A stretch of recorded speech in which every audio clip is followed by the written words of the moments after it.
Assalamualaikum warahmatullahi wabarakatuh.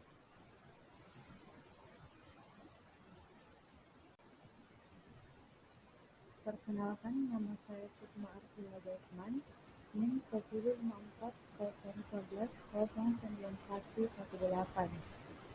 Saya mahasiswi dari Universitas Muhammadiyah Makassar, jurusan Pendidikan Guru Sekolah Dasar. Di sini saya akan melaksanakan seminar proposal yang berjudul Penggunaan metode inquiry dalam meningkatkan prestasi belajar pada mata pelajaran matematika. Dalam presentasi kali ini, ada 3 poin yang akan dibahas. Yang pertama, bab 1 pendahuluan yang meliputi latar belakang, rumusan masalah, tujuan penelitian, dan manfaat penelitian. Yang kedua, kajian pustaka yang meliputi metode pembelajaran inquiry, hasil belajar, dan pembelajaran matematika di SD. Bab 3, metode penelitian. Yang pertama yang meliputi jenis penelitian, lokasi dan subjek penelitian, prosedur penelitian, dan teknik pengumpulan data. Baiklah, pada bagian latar belakang masalah, sebagaimana yang kita ketahui, salah satu bentuk pendidikan Indonesia adalah soal kebiasaan menjadikan kegiatan menghafal sebagai bagian utama dari proses belajar.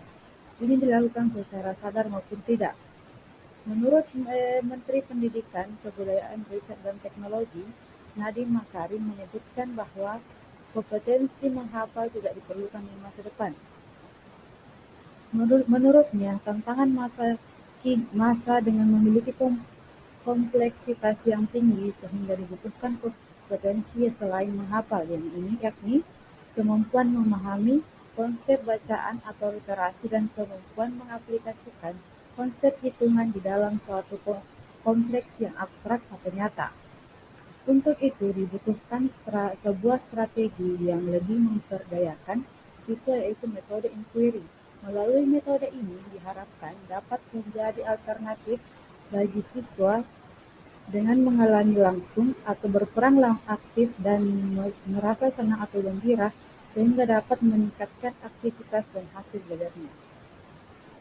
Dari latar belakang di atas, saya membuat 2 rumusan masalah. Yang pertama, bagaimana pembelajaran dengan menggunakan metode inquiry atau penemuan dapat meningkatkan prestasi belajar siswa pada mata pelajaran matematika.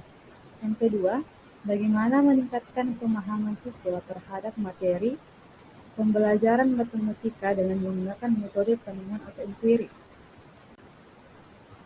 Kemudian, tujuan penelitian. Adapun tujuan penelitian pada proposal ini yakni yang pertama, untuk mengetahui bagaimana pembelajaran dengan menggunakan metode inquiry dapat meningkatkan prestasi belajar siswa pada pelajaran matematika. Yang kedua, untuk mengetahui bagaimana meningkatkan pemahaman siswa terhadap materi pembelajaran matematika dengan menggunakan metode inquiry. Selanjutnya, manfaat penelitian. Yang pertama, bagi guru akan memiliki gambaran tentang pembelajaran yang efektif dan menyenangkan sehingga dapat mengidentifikasi permasalahan yang terjadi di kelas sekaligus dapat memecahkan permasalahan pembelajaran. Diharapkan dapat mengembangkan potensinya sehingga menjadi guru yang profesional. Yang kedua, bagi siswa akan mudah memahami materi pelajaran sehingga menjadi aktif dan dapat meningkatkan belajarnya, melatih siswa dalam bekerja sama dalam memecahkan masalah. Yang ketiga, bagi sekolah diharapkan dapat dijadikan sebagai bahan masukan informasi tentang salah satu topik dan cara pembelajaran pada siswa SD dengan menggunakan metode inquiry untuk mencapai tujuan pembelajaran.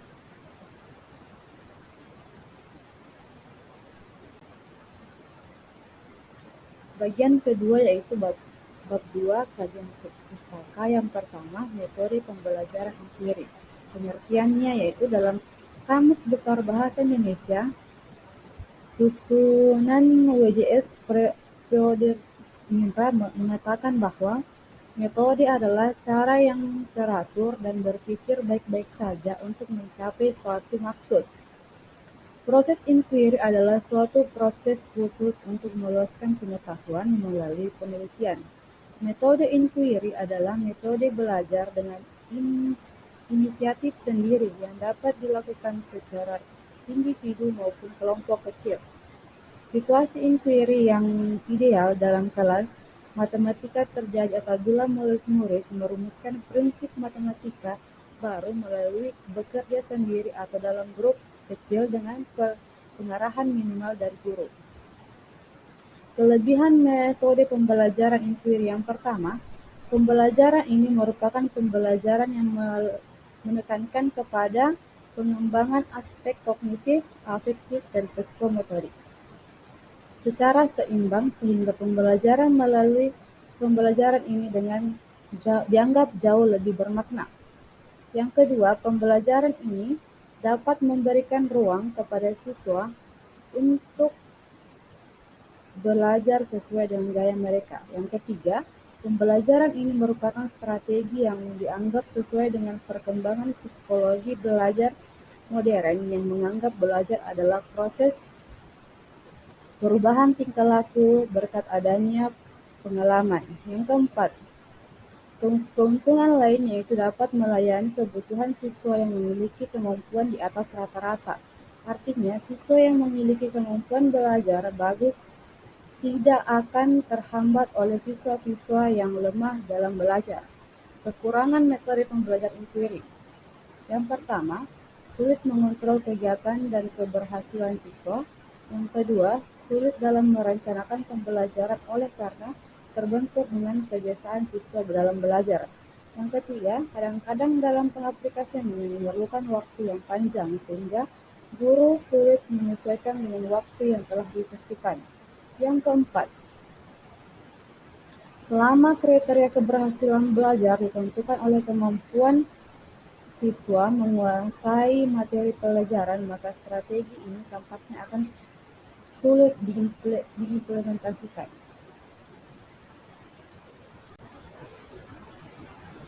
Selanjutnya, hasil belajar. Hasil belajar merupakan perubahan perilaku dan kemampuan secara keseluruhan yang dimiliki oleh siswa setelah belajar, yang wujudnya berupa kemampuan kognitif, afektif, dan psikomotorik, dan bukan hanya salah satu aspek potensi saja. Menurut Wasliman, hasil belajar yang dicapai oleh peserta didik merupakan hasil interaksi antara berbagai faktor yang mempengaruhinya, yakni faktor internal dan faktor eksternal, di mana faktor internal adalah merupakan faktor yang bersumber dari dalam diri peserta didik yang mempengaruhi kemampuan belajarnya. Faktor internal ini meliputi kecerdasan, minat, dan perhatian, motivasi belajar, ketekunan, sikap dan kebiasaan belajar, serta kondisi fisik dan kesehatan. Faktor eksternal yang berasal dari luar diri peserta didik yang mempengaruhi hasil belajarnya yaitu keluarga, sekolah, dan masyarakat. Berdasarkan uraian di atas, maka dapat disimpulkan bahwa hasil belajar merupakan perubahan perilaku dan kemampuan secara keseluruhan yang dimiliki oleh siswa setelah belajar, yang wujudnya berupa kemampuan kognitif, afektif, dan psikomotorik, dan bukan hanya salah satu aspek potensi saja. Setelah suatu proses belajar berakhir, maka siswa memperoleh hasil belajar. Hasil belajar mempunyai peran penting dalam proses pembelajaran. Hasil tersebut digunakan untuk mengetahui sebatas mana siswa dapat memahami serta mengerti materi tersebut. Yang ketiga, pembelajaran matematika SD. Matematika adalah suatu alat untuk mengembangkan cara berpikir, karena itu matematika sangat diperlukan baik untuk memecahkan masalah dalam kehidupan sehari-hari maupun untuk menunjang kemajuan ilmu pengetahuan dan teknologi. Pembelajaran diartikan sebagai suatu usaha yang sengaja melibatkan dan menggunakan pengetahuan profesional yang dimiliki guru untuk menjadikan seseorang bisa mencapai tujuan kurikulum. Berdasarkan uraian di atas, maka dapat disimpulkan bahwa pembelajaran matematika di sekolah dasar merupakan salah satu kajian yang penting untuk memberikan kepada siswa semua melalui dari sekolah dasar untuk membekali siswa dengan kemampuan menghitung dan mengelola data. Kompetensi tersebut diperlukan agar siswa dapat memiliki kemampuan memperoleh, mengelola, dan memanfaatkan informasi untuk bertahan hidup pada keadaan yang selalu berubah, tidak pasti dan kompetitif.